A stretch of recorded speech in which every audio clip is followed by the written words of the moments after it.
अध्याय। देवताओं के तेज से देवी का प्रादुर्भाव और महिषासुर की सेना का वध। मध्यम चरित्र के विष्णु, ऋषि, महालक्ष्मी देवता, उष्णिक छंद, शाकंभरी शक्ति, दुर्गा बीज, वायु तत्व और यजुर्वेद स्वरूप है। श्री महालक्ष्मी की प्रसन्नता के लिए मध्यम चरित्र के पाठ में इनका विनियोग है। मैं कमल के आसन पर बैठी हूँ।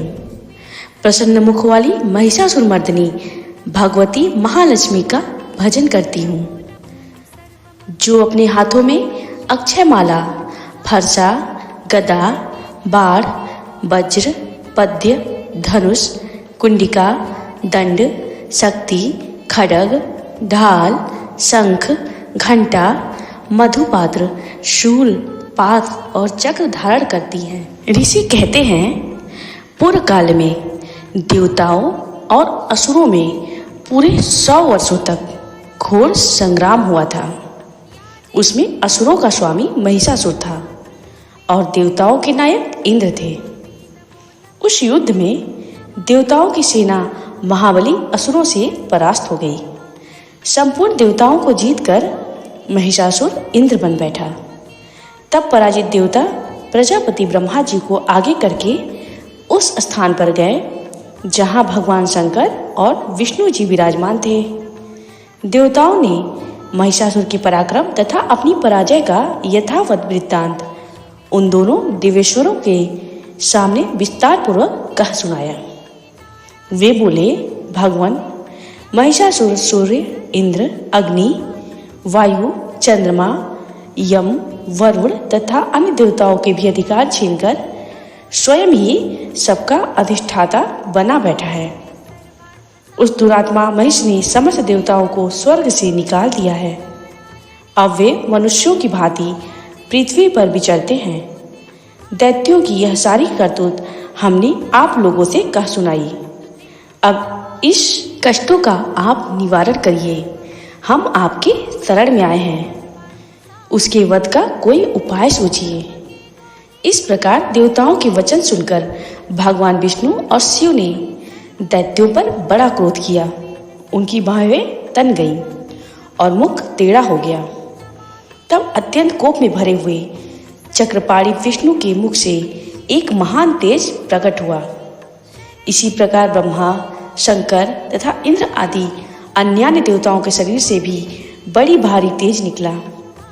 वह सब मिलकर एक हो गया। महान तेज का वह पुंज जाज्वल्यमान पर्वत सा जान पड़ा। देवताओं ने देखा, वहां उसकी ज्वालाएं संपूर्ण दिशाओं में व्याप्त हो रही थी। संपूर्ण देवताओं के शरीर से प्रकट हुए उस तेज की कहीं तुलना नहीं थी। एकत्रित होने पर वह एक नारी के रूप में परिणित हो गया और अपने प्रकाश से तीनों लोकों में व्याप्त जान पड़ा। भगवान शंकर का जो तेज था, उससे उस देवी का मुख प्रकट हुआ। यमराज के तेज से उसके सिर में बाल निकल आए। श्री विष्णु भगवान के तेज से उसकी भुजाएं उत्पन्न हुई। चंद्रमा के तेज से दोनों स्तनों का और इंद्र के तेज से मध्य भाग का प्रादुर्भाव हुआ। वरुण के तेज से जंघा और पिंडली तथा पृथ्वी के तेज से नितंब भाग प्रकट हुआ। ब्रह्मा के तेज से दोनों चरण और सूर्य के तेज से उनकी अंगुलियां हुई। वसुओं के तेज से हाथों की अंगुलियां और कुबेर के तेज से नासिका प्रकट हुई। उस देवी के दांत प्रजापति के तेज से और तीनों नेत्र अग्नि के तेज से प्रकट हुए थे। उसकी भौहें संध्या के और कान वायु के तेज से उत्पन्न हुए थे। इसी प्रकार अन्य देवताओं के तेज से भी उस कल्याणमयी देवी का आविर्भाव हुआ था। तदनंतर समस्त देवताओं के तेज पुंज से प्रकट हुई देवी को देखकर महिषासुर के सताए हुए देवता प्रसन्न हुए। पिनाकधारी भगवान शंकर ने अपने शूल से एक शूल निकालकर उन्हें दिया।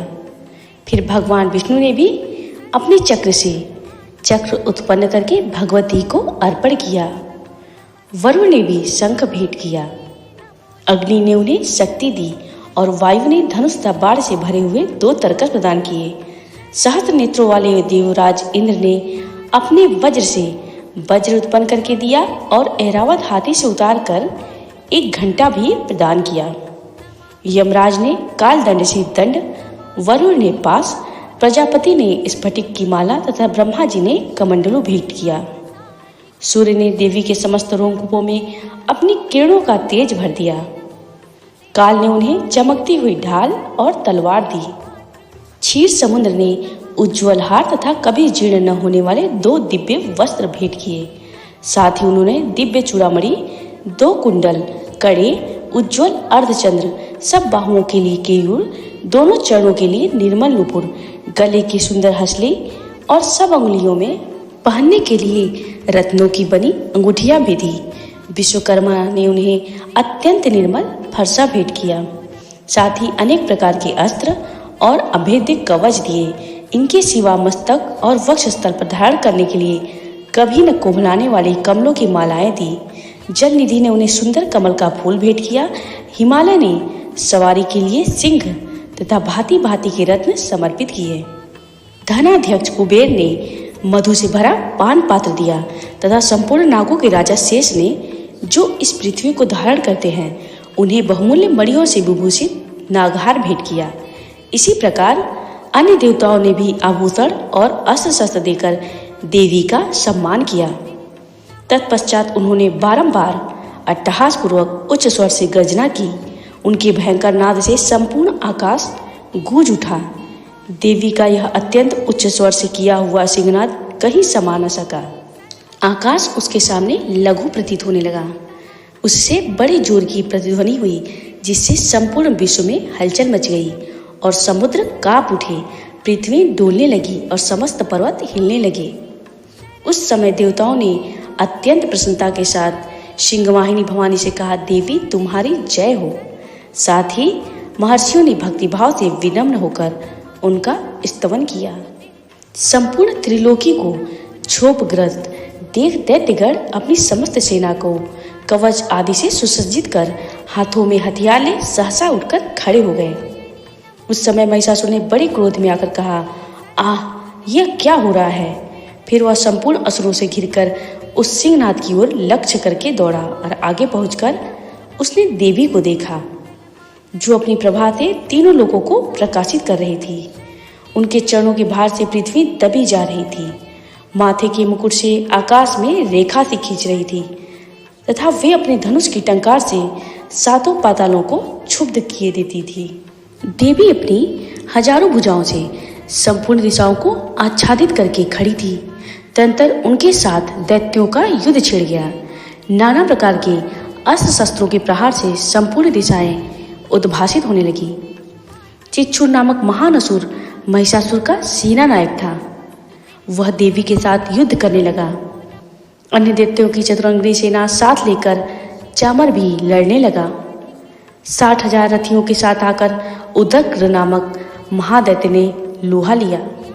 1 करोड़ रथियों को साथ लेकर महाहनु नामक दैत्य युद्ध करने लगा, जिसके रोएं तलवार के समान तीखे थे। वह असिलोमा नामक महादैत्य 5 करोड़ रथी सैनिकों सहित युद्ध में आ डटा। 60 लाख रथियों से घिरा हुआ बास्कल नामक दैत्य भी उस युद्धभूमि में लड़ने लगा। परिवारित नामक राक्षस हाथी सवार और घुड़सवार के अनेक दलों तथा 1 करोड़ रथियों की सेना लेकर युद्ध करने लगा। बिडाल नामक दैत्य 5 अरब रथियों से घिरकर लोहा लेने लगा। इसके अतिरिक्त और भी हजारों महादैत्य रथ, हाथी और घोड़ों की सेना साथ लेकर वहां देवी के साथ युद्ध करने लगे। स्वयं महिषासुर उस रणभूमि में कोटि कोटि सहस्त्र रथ, हाथी और घोड़ों से सेना से घिरा हुआ खड़ा था। वे दैत्य देवी के साथ तोमर, भिंदीपाल, शक्ति, मूसल, खड्ग, परशु और पट्टिस आदि अस्त्र शस्त्रों का प्रहार करते हुए युद्ध कर रहे थे। कुछ दैत्यों ने उन पर शक्ति का प्रहार किया, कुछ लोगों ने पाश फेंके तथा कुछ दूसरे दैत्यों ने खड्ग प्रहार करके देवी को मार डालने का उद्योग किया। देवी ने भी क्रोध में भरकर खेल खेल में ही अपने अस्त्र शस्त्रों की वर्षा करके दैत्यों की वे समस्त अस्त्र शस्त्र काट डाले।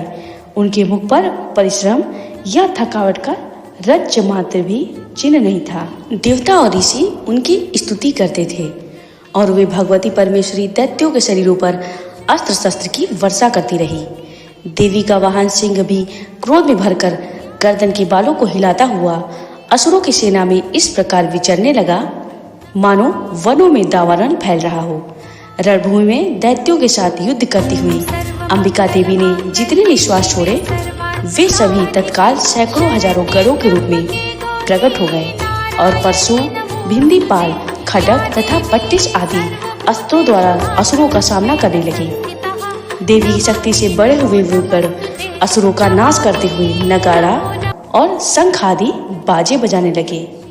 उस संग्राम महोत्सव में कितने ही गण मृदंग बजा रहे थे। तदनंतर देवी ने त्रिशूल से, गदा से, शक्ति की वर्षा से और खड्ग आदि से सैकड़ों महादैत्यों का संहार कर डाला। कितनों की घंटे के भयंकर नाद से मूर्छित करके मार डाला। बहुतेरे दैत्यों को पास से बांधकर धरती पर घसीटा। कितने ही दैत्य उनकी तीखी तलवार की मार से दो दो टुकड़े हो गए। कितने ही गदा की चोट से घायल हो धरती पर सो गए। कितने ही मूसल की मार से अत्यंत आहत होकर रक्त वमन करने लगे। कुछ दैत्य शूल से छाती फट जाने के कारण पृथ्वी पर ढेर हो गए। उस रणांगण में बाढ़ समूहों की वृष्टि से कितने ही असुरों की कमर टूट गई। बाज की तरह झपटने वाले देवपीड़क दैत्य अपने प्राणों से हाथ धोने लगे। किन्हीं की बाहें छिन्न भिन्न हो गई, कितनों की गर्दनें कट गई। कितने ही दैत्यों के मस्तक कट कट कर गिरने लगे। कुछ लोगों के शरीर मध्य भाग में ही विदीर्ण हो गए। कितने ही महादैत्य जांग कट जाने से पृथ्वी पर गिर पड़े। कितनों को ही देवी ने एक बाह, एक पैर और एक नेत्र वाले करके टुकड़ों में चीर डाला।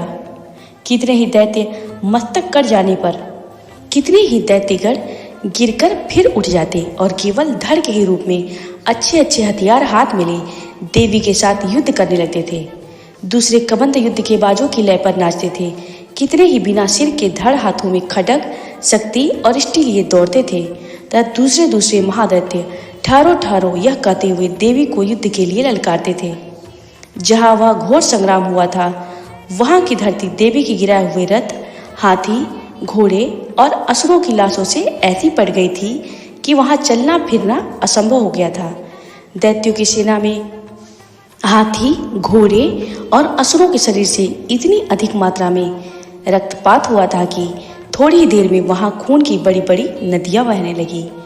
जगदम्बा ने असुरों की विशाल सेना को क्षण भर में नष्ट कर दिया, ठीक उसी तरह जैसे तीर और काठ के भारी ढेर को आग कुछ ही क्षणों में भस्म कर देती है। और वह सिंह भी गर्दन के बालों को हिला हिलाकर जोर जोर से गर्जना करता हुआ दैत्यों के शरीरों से मानो उनके प्राण चुन लेता था। वहां देवी के गणों ने भी उन महादैत्यों के साथ ऐसा युद्ध किया जिससे आकाश में खड़े हुए देवतागण उन पर बहुत संतुष्ट हुए और फूल बरसाने लगे।